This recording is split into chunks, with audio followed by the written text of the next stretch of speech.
I do believe that in this world there are holy places, there are sacred places. New Harmony is one of those places. I mean, it certainly has a history as a utopian community, and I like to believe that that's because those utopian founders were drawn there for some reason. Somehow there's a vortex of energy there that attracts great minds. The beginning was basically a phone call from Jeff Sparks, and he said, I've got this idea. Okay, we want to nurture good writing. We want to instill positive values. We want to show the human condition in a positive light. We want to celebrate what is highest and best in us. I think a gentle voice in a very troublesome world is an important thing today. In a time and in a society that is particularly dark for so many legitimate reasons, that to find a place that is focused on finding the light is really unique and really important.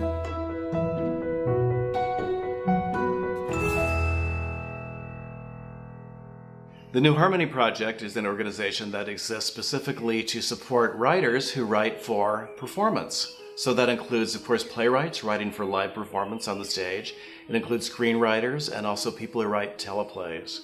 But we're not looking for just any old writer. The ones we have in mind are the ones who speak particularly to the resilience of the human experience. We all come together in a communal experience where we're all sharing a common goal: to create meaningful and enlightening work that will have a positive impact on the world. I mean, what's better than that? I think what they do and what they do really well at New Harmony is they make room for each individual writer's process. I would write something at night and I'd hear it the next day. And then with the director and dramaturg, I go over my list of things that I want to achieve. I think the time allows you to sort of make mistakes and go the wrong way, which a lot of times helps you figure out what the right way is. What writers need is unstructured time. What writers need is time to go deep. It's one of the few places where you can really just go and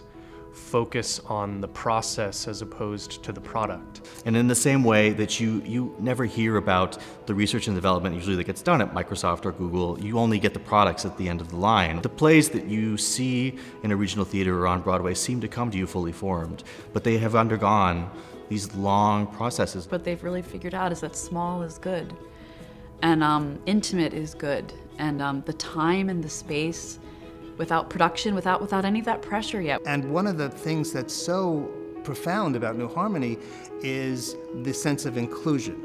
The community, it's a sense of warmth, it's a sense of safety. You have 3 meals a day together, you see each other's work, you discuss each other's work, and people give you feedback and ideas, and that is very helpful because writing is such a solitary profession. And the way that we are there to be alone with our work, but also to be together with our work. Even when you were having these, intense discussions about the play and about characters' motivations and about the structure of the story, it always felt like people were there to help you. That's what we really try to do, is find scripts that aren't tearing down, but they're building. It's like raising a child in a way, because you have to start out, you have to do things sort of right at the beginning, just really basic things like feed the child and care for the child and hold the child.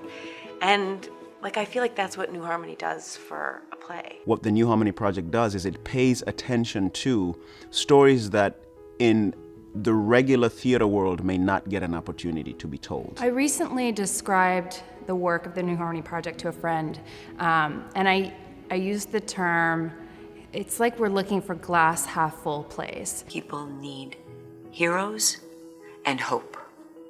And that's what I think the New Harmony Project celebrates in their choices of new plays. What I think is beautiful about giving money to a project like New Harmony is that we are finding a way to find the positive, find what is beautiful about being human, and putting that back into our art.